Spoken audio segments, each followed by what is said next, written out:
नहीं चाहिए मुझे तुम्हारे पैसे।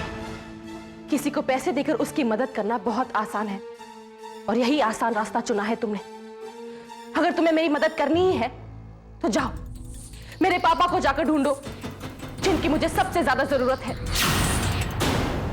लेकिन तुम मेरी जरूरत को क्या समझोगे? तुमने आज तक किसी को समझा ही कहां है।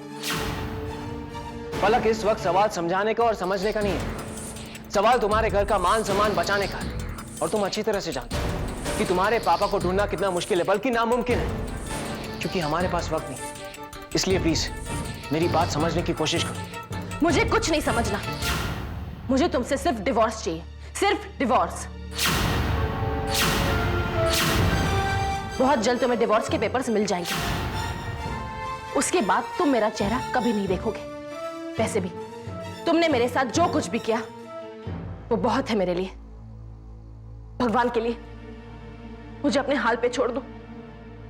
प्लीज मुझे अकेला छोड़ दो। मुझे जिंदगी में किसी दक्ष की जरूरत नहीं। और वैसे भी मदद उनसे ली जाती है जो मदद करने के लायक होता है, तुमसे नहीं। अब जाओ यहां से, प्लीज गो।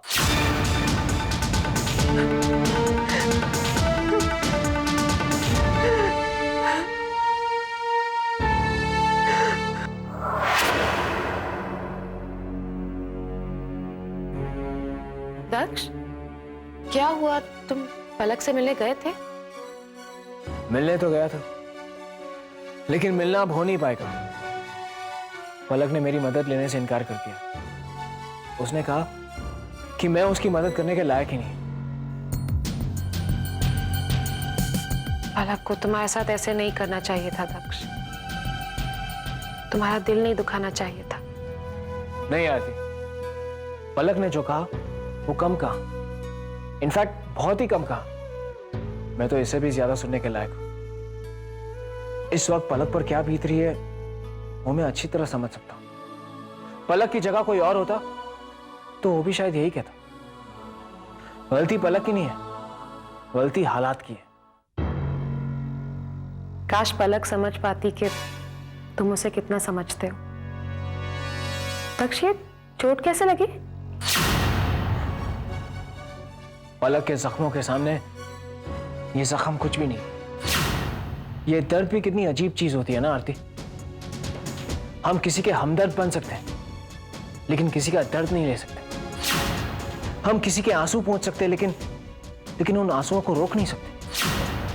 पलक ने मुझसे कहा कि अगर मैं उसके लिए कुछ करना चाहता हूं तो मैं जाकर उसके पापा को ढूंढूं।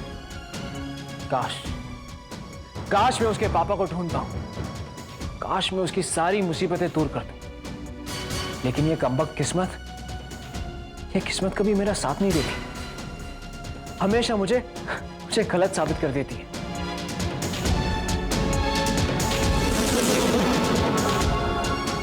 पलक, is this the way to behave?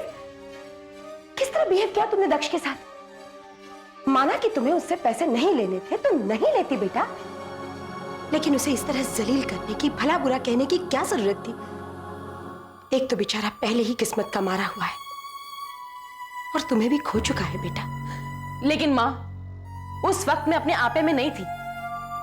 अगर मैं दक्ष को वो सब नहीं सुनाती तो वो यहां से नहीं जाता। तो अब इस घर की बोली शुरू होती है। जो सबसे ज्यादा बोली लगाएगा ये घर उसका हो जाएगा।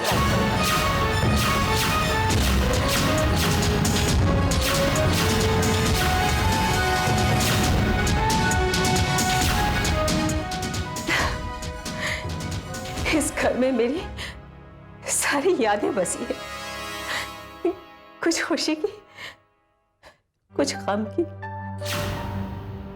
और आज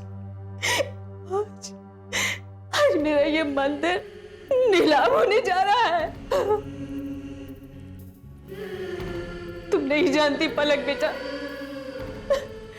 इस घर की दीवारों ने हमारे आंसू पोंछे हैं। इस घर की छत ने हर मौसम की सितम से हमें बचाया है। आज सही मानों में हम बिल्कुल अकेले हो गए। मुझे माफ कर दो नानी, सब मेरी वजह से हुआ है। ना ना बेटा, ये सब तो हमारी किस्मत में लिखा है। नानी, अगर ये हमारी किस्मत में लिखा होता तो मैं चुपचाप सहन कर लेती, लेकिन हमारी ये किस्मत भगवान की नहीं, किसी इंसान की लिखी हुई है। गलत कहते हैं लोग कि अच्छे के साथ अच्छा ही होता है। अच्छों की किस्मत में हमेशा आंसू ही लिखे होते हैं। पलक, तुम्हारी किस्मत भगवान ने नहीं, मैंने लिखी है। भगवान जब देता है तो छप्पर फाड़ के देता है। तुम्हारी किस्मत ही खराब है। जब जागीरदार हाउस में रह रही थी तब पैरों तले से जमीन खिसक गई थी, और अब मां के घर रहने गई है तो सर से छत भी निकल जाएगी। पलक का घर नीलाम हो रहा है। वाह, मुझे चैलेंज दे रही थी। इतने सारे पैसे 7 दिनों में क्या, 7 जन्म में भी नहीं चुका पाएगी वो। और उसका बाप आदित्य देसाई, वो तो लोगों के सामने कभी नहीं आएगा, क्योंकि वो जानता है अगर वो लोगों के सामने आया तो पुलिस उसे अरेस्ट कर लेगी। पता नहीं वो जिंदा भी है या मर गया। बहुत जल्द पलक स्वर्गवासी आदित्य देसाई की पुत्री कहलाएगी। पता नहीं इस लड़की को क्या हुआ है, बच्चा नहीं हो पाया तो स्वाभिमान पाल लिया। आजकल के जमाने में थोड़ा खुदगर्ज होना जरूरी है। मेरा तो एक ही मंत्र है, परमार्थ में ही स्वार्थ और स्वार्थ में ही परमार्थ। मैं आज ही पलक से मिलने जाऊंगा। मैं दूंगा उसे पैसे। हो सकता है वो मुझे ना कहे। मुझे नहीं लगता। जिस तरह दक्ष की बात को ठुकराया है, वो शायद हमारी बात भी नहीं मानेगी। जानती हूँ उसे, स्वाभिमानी है वो। तुम ठीक कह रही हो। और अब तो उसने दक्ष के साथ डिवोर्स लेने का भी फैसला कर लिया है। स्वाभिमान तो आड़े आएगा ही। लेकिन हमें कोशिश तो करनी चाहिए। लेकिन कैसे? कोई तो रास्ता होगा जिससे हम पलक की मदद कर सके।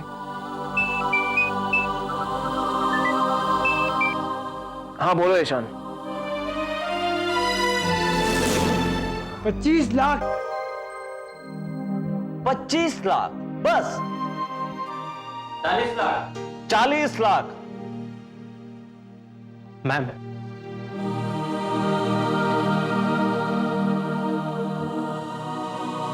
मैम ये वो डाइवोर्स पेपर्स हैं जो आपने मंगाए थे।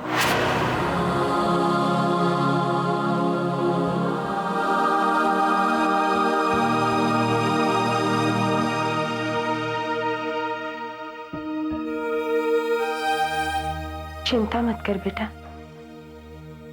सब कुछ ठीक हो जाएगा। अब तुम वही करना जो तुम्हारा दिल कहता है। अपने दिल की आवाज सुनो, क्योंकि दिल की आवाज कभी गलत नहीं बोलती। बहुत जी लिया तुमने लोगों के लिए, बात कर लिया उनके लिए। अब अपने लिए जियो, बस सिर्फ अपने लिए। आज मेरी जिंदगी से सब कुछ चला जाएगा। मेरा घर, मेरे सपने, मेरी शादी, अब कुछ भी नहीं बचेगा। कुछ भी नहीं। कितने अरमानों से इस घर से मेरी पालकी निकली थी, लेकिन जब अरमान ही नहीं रहे तो पालकी कैसी? सपनों का जहां छोटा सा आशियां,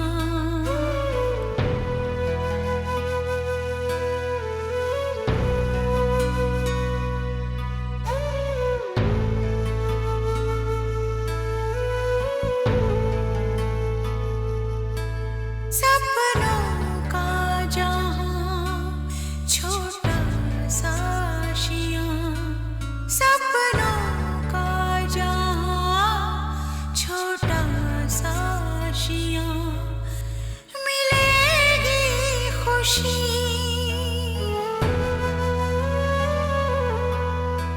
मिलेगी खुशी जहां मुझको ले चली अरमानों की पालकी 75 लाख।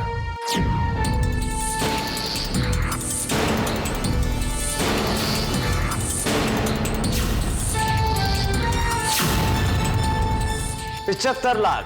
और बोलिए, अभी तो इस घर की कीमत का एक छोटा सा हिस्सा भी नहीं आया है।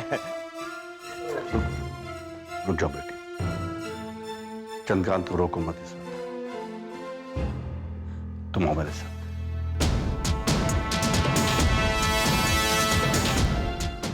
अब सुनो मेरी बात। आखिर ये सब रोना धोना क्यों, किस लिए है ये परेशानी? अब तुमने दक्ष से रिश्ता खत्म कर लिया है तो इसका मतलब ये नहीं कि तुम्हारा रिश्ता हमसे भी खत्म हो गया। दादाजी, अगर मैंने आप लोगों से सहारा ले लिया, आप लोगों से मदद ले ली, तो मुझे दक्ष को भी अपनाना होगा। घर ही नीलाम हो रहा है ना मेरा। घर के लिए मैं अपने उसूलों को नीलाम नहीं कर सकती। क्या पागलों जैसी बातें हैं? और ये मैं तुम्हारे लिए कर रहा हूं, दक्ष के लिए नहीं। और फिर तुम हमारी बहू नहीं, बेटी हो, और हम अपनी बेटी को इस तरह मझधार में कैसे छोड़ सकते हैं? दादाजी, एक पल में दादाजी कहकर अपना बना लेती है और दूसरे ही पल पराया कर देती है। I'm sorry दादाजी, लेकिन किंतु परंतु कुछ नहीं। जो कुछ चंद्रकांत कर रहा है उसे करने दो। अरे कम से कम घर तो बच जाएगा। 1 करोड़। 1 करोड़ तो इसकी कीमत के आगे कुछ भी नहीं है। 1.25 करोड़। 1.5 करोड़।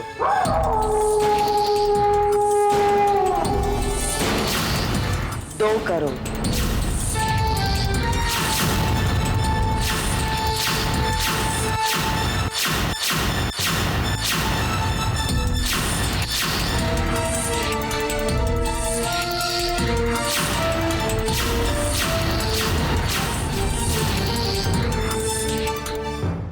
2 करोड़, 2 करोड़ 1, 2 करोड़ 2, 2.25 करोड़। 2.5 करोड़। 2.5 करोड़। गुड। और बोलिए, 2.5 करोड़। इसे कहते हैं एक तीर से 2 शिकार। एक तरफ जागीरदार खानदान का सफाया, दूसरी तरफ पलक के की अपमान का बकाया। दोनों कर्ज चुका दूंगी आज। 2.5 करोड़ 1, 2.5 करोड़ 2, 3.25 करोड़। 3.25 करोड़ 1, 3 करोड़।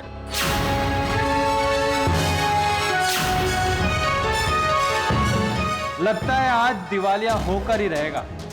भगवान बचाए जागीरदार को। इसे कहते हैं घर फूको और तमाशा देखो। अब जब जागीर ही नहीं रहेगी तो कैसा जागीरदार है? हे भगवान, मुश्किल की इस घड़ी में पलक की मदद करो। जो खुशी मुझे नहीं मिली उसे दे दो भगवान। किसी एक का दामन तो भर दो। मेरे हिस्से की खुशी भी उसे दे दो।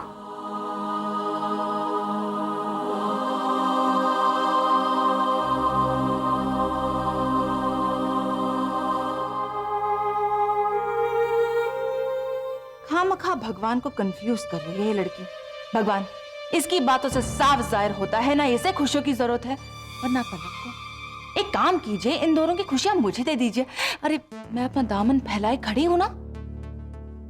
पलक ही आरती की ताकत है, और जब पलक ही नहीं रहेगी तो आरती भी इस घर से चली जाएगी। न पलकों पर बसेरा होगा, न आरती का सवेरा होगा, और हम दोनों इस घर पर राज करेंगे, राज। नीलामी जोर शोर से चल रही होगी और खुशियों के समाचार आते ही होंगे। I am just to excited. 4 crore. 4 crore. पापा मेरे घर के लिए अपना सब कुछ दांव पर लगा रहे हैं। मैं नहीं जानती थी कि आप लोग मुझे इतना प्यार करते हो।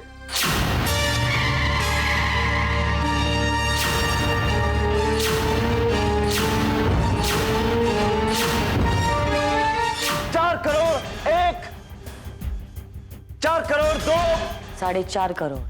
वाह, 4.5 करोड़, 4.5 करोड़, 5 करोड़, 10 करोड़, 10 करोड़ 1, 10 करोड़ 2, 10 करोड़।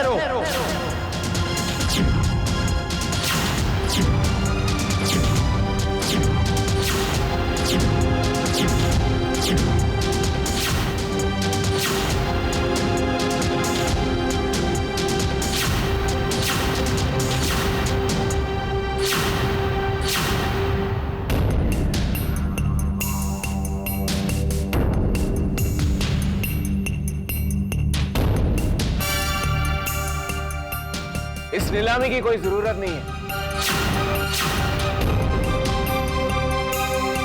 आप ये नीलामी कैसे रोक सकते हैं? आपकी ही शर्त थी, या तो पूरे पैसे भरो या मिस्टर आदित्य देसाई को सामने लाओ।